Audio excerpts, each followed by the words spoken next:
5 இளம் படைப்பாளிகளுக்கு விஷ்ணுபுரம் ரமேஷ் பிரேத்தேன் நினைவு இலக்கிய விருது. கோவையில் நடைபெற்ற விஷ்ணுபுரம் இலக்கிய விழாவில் தமிழில் பல்வேறு இலக்கிய தளங்களில் செயல்பட்டு வரும் 5 இளம் படைப்பாளிகளுக்கு விஷ்ணுபுரம் ரமேஷ் பிரேத்தேன் நினைவு இலக்கிய விருது வழங்கப்பட்டது.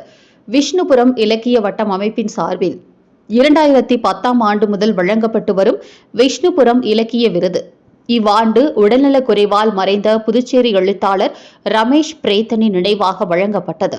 அவரது விருப்பத்திற்கு இணங்க இளம் படைப்பாளிகளான தேவிலிங்கம், சஜு, செல்வகுமார், பேச்சிமுத்து, அசோக், ராம்ராஜ், அழகிய மணவாளன் ஆகியோருக்கு தலா 1 லட்சம் ரொக்கம் மற்றும் விருது சிற்பம் வழங்கப்பட்டது.